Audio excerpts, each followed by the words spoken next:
Vous, le peuple, qui avez le pouvoir de créer le bonheur, le pouvoir de rendre la vie belle et libre, le pouvoir de faire de cette vie une merveilleuse aventure.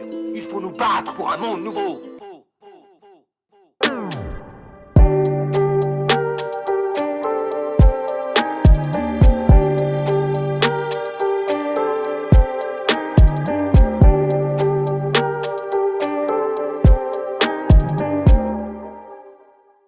Je sais même pas par où commencer. Bah, en général, on se fait la bise et après, je lui serre la main. Pardon. On fait pas ça. Je te promets qu'on fait pas ça, on fait jamais ça. Vidéo explicative sur notre week-end des 8e de finale de championnat de France de boxe, élite A, faut préciser. Bilal en moins de 60 kg. Isma, moins de 67. J'ai oublié Antar, c'est quoi, moins de 63,5. Ouais. Dixo à moins de 71, Richard. Je sais pas, non, on Dixo. Ça va être plus simple parce que sinon après. Richard. Voilà. On est parti de Toulouse, sachant que le week-end il se passait à Lille. C'est censé y avoir les 16e de finale le samedi et les 8e le dimanche. Sauf que la chance qu'on avait là sur ce week-end-là, c'est que tous nos boxeurs ils étaient engagés pour les 8e de finale. Donc le samedi, personne ne boxait. J'y suis allé tout seul vu que Nico était malade. Donc on a fait changement, c'est le remplaçant qui est rentré du coup. On est parti le vendredi.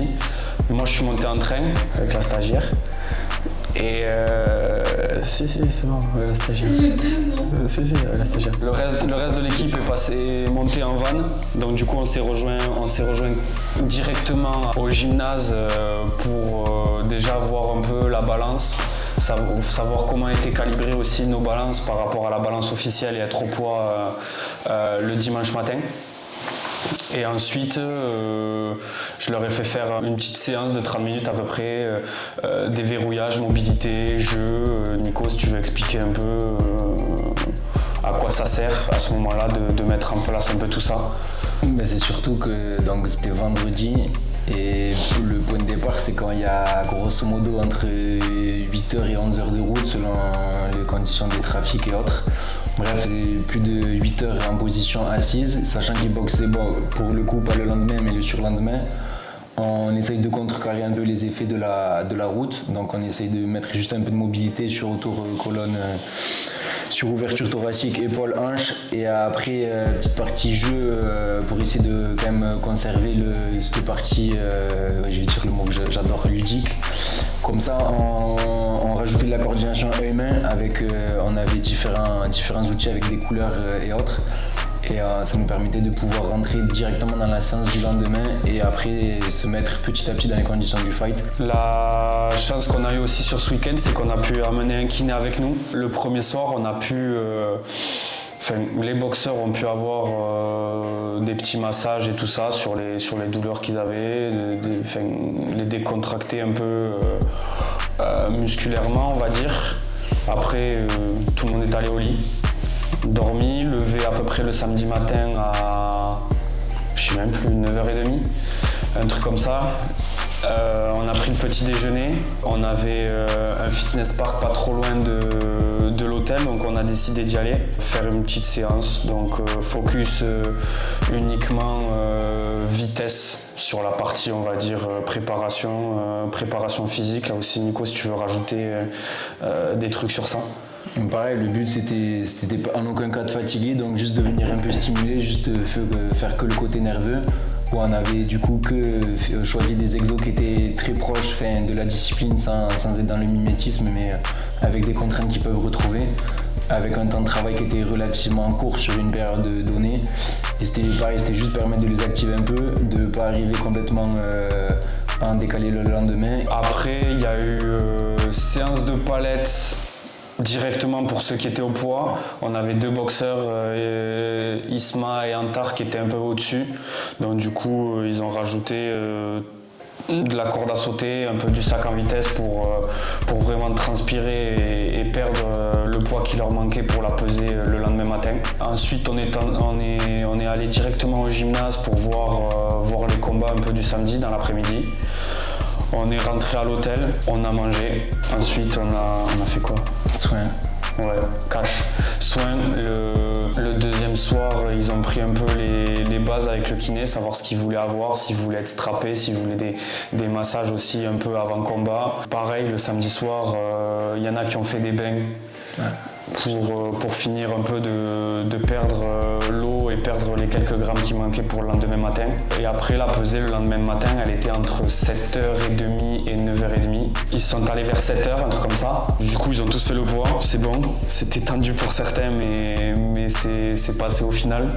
Parce que c'était un peu le bordel par rapport à ça le samedi soir. Et ensuite ils sont rentrés, ils ont petit déj, sachant que Bilal il avait son combat à 12h45. On a eu un peu des galères parce que le dimanche il a commencé à neiger de fou. Il a neigé donc du coup on avait des contraintes, on devait se garer à un parking un peu plus en bas, on avait à peu près 15 minutes de marche, donc pour l'organisation c'était un peu le bordel, on a dû un peu se dépêcher pour que Bilal puisse être à l'heure pour son échauffement. Échauffement classique avec Bilal, donc Nico, si tu veux expliquer à peu près ce que tu mets en place pour les échauffements d'avant-combat. En gros, depuis plus ou moins 2 ans, on a essayé de mettre un cadre pour les échauffements. Donc il y a une structure qui est un peu commune à tout le monde. Et puis après, il y en a qui ont des spécificités. Mais on l'a réparti en plusieurs blocs. En gros, on a un premier bloc où on va chercher à venir réveiller tout le système nerveux au sens large. Et vraiment, le but, c'est de se réveiller. Ça peut être sous forme de jeu avec lancer de balle. Après, il y a un peu de coordination œil-main, un peu de tactile au niveau de la main et un peu de vestibulaire. Après, on a une deuxième partie où beaucoup plus sur la mobilité. Troisième partie qui reste dans la première partie où on a une petite post-activation avec juste pompe et fente arrière où le but ça va être de générer beaucoup de force. Et après, on a 2 petits circuits. Où le premier, on est sur des sauts d'abord latéraux et après des déplacements type box de face et latéral. Ça c'est notre premier circuit. Après on a un deuxième circuit où on rentre encore plus dans la spécificité. On va chercher en fin de mouvement de créer en isométrie contre le point beaucoup de force sur le bras avant et sur le bras arrière. Et ça on le combine avec des petits jeux avec vision périphérique où le but c'est de trouver le relâchement. Donc on a une partie où on veut chercher à créer de la force et l'autre partie où on veut être relâché. Et après on finit nous notre partie avec une petite partie soit en corde à sauter soit en shadow pour la partie cardio où entre 3 et 6 minutes grosso modo il y a des accélérations toutes les minutes 10 secondes. Et après on laisse la partie boxe avec les coachs. Et les palettes elles sont plus ou moins longues selon l'affinité des boxeurs. Mais grosso modo ça c'est le cadre qu'on a mis en place depuis maintenant au moins 2 ans. Au moins 2 ans. Donc du coup sur le passage de Bilal, c'était le premier à passer. Il gagne par décision partagée. Donc du coup lui pour le coup il peut continuer le week-end d'après. Le deuxième qui passe c'est Antar. Antar qui passe à 14h, il passe sur son combat, il perd malheureusement. Et, du coup pour lui l'aventure s'arrête en 8e de finale. Ensuite on a eu quand même une bonne petite pause. Et Dixo il est passé 2 heures après Isma, un truc comme ça. Après Antar, pardon, il est passé 2 heures après Antar vers 16h. Dixo c'est pas mal parce que je le sentais bien déjà à l'échauffement, bien concentré, bien dedans. Les palettes il rentrait bien dedans. C'était propre, il avait vraiment envie d'arracher son adversaire, ça se voyait à l'échauffement. Et du coup, il n'y a pas eu de surprise, il a gagné par arrêt de l'arbitre au premier round.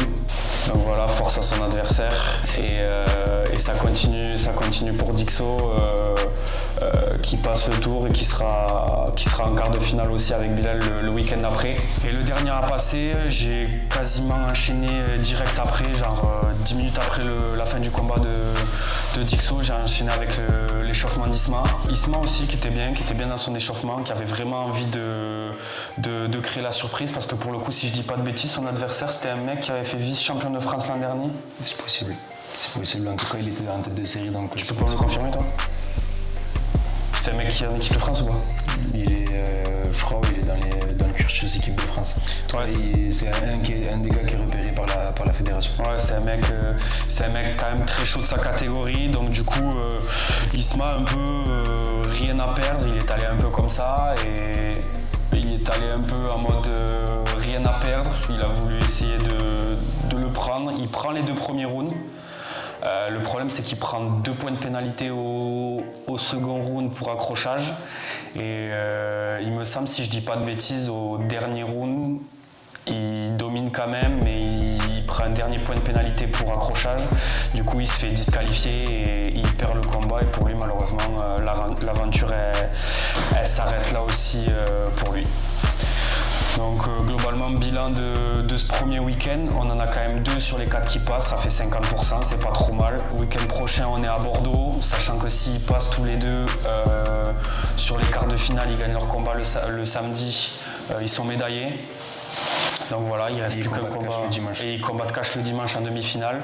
Donc voilà, là, l'objectif pour les 2 ça va être d'aller chercher la médaille et voilà, on verra, hein. On vous filmera la suite pour le week-end d'après. Et Dixo il prend le même adversaire qu'il avait pris l'an dernier en 8e de finale, où il s'était incliné mais il était quand même passé en quart l'an dernier parce que son adversaire avait déclaré forfait.